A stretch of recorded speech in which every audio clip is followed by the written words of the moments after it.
This is what Lebanon's meltdown means: family members living apart from each other. How many expatriates have spent their years abroad while they are eager to return to their own villages and towns? How many of them kept postponing returning to their hometowns until grey hair invaded their heads without returning at the end? How many of them suffered in these foreign lands, felt the torture of living afar from their families? Families that are waiting desperately to see their kids every once in a while, having a picture that has traveled through decades to shed tears on. There's a sense of fear of never seeing them again or forgetting their voices, all of these mixed with a feeling of pain.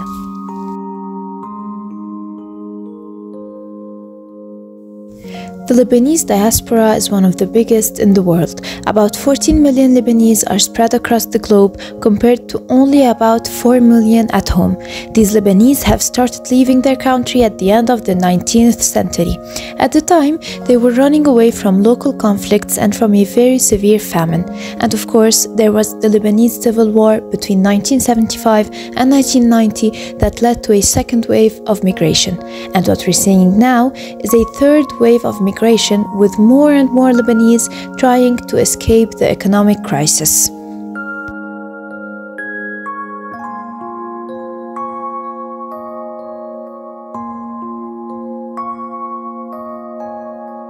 Good morning, everyone. Today is a very exciting day. We woke up energized, excited. It's now 7 a.m. in the morning.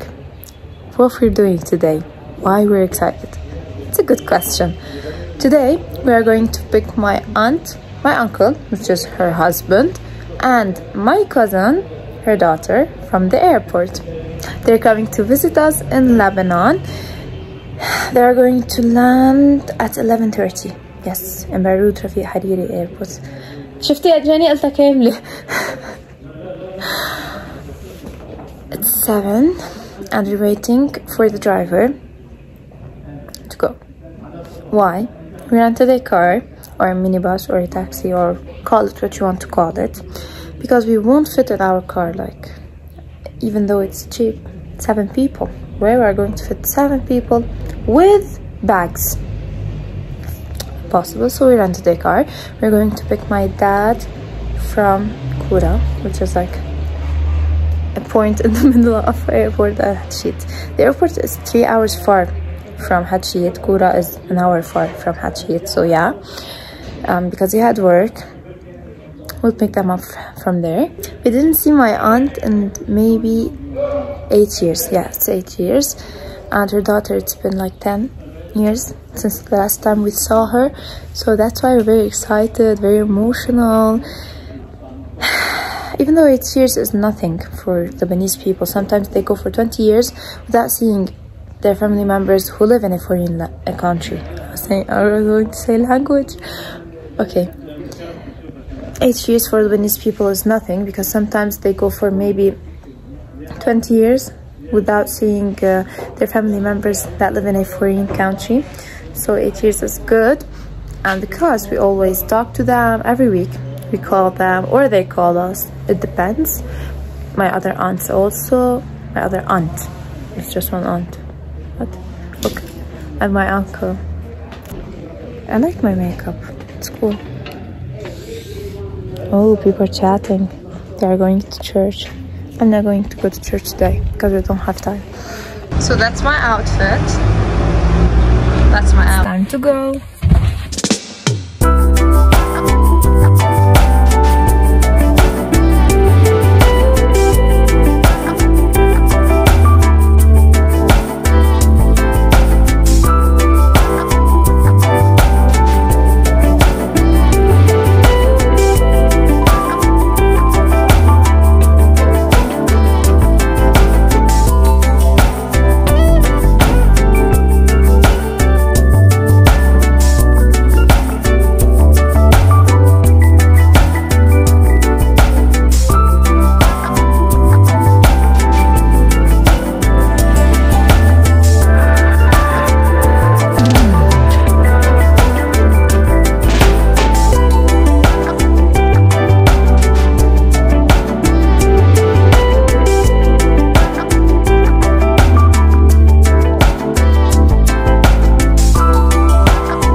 but we're waiting.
We just arrived at Hatchit. We still didn't arrive at our home, but they're just 5 minutes or less.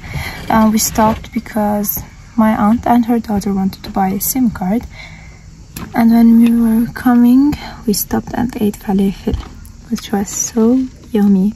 I was so hungry. I ate breakfast at 6:30 and lunch at 3. It was a tiring day.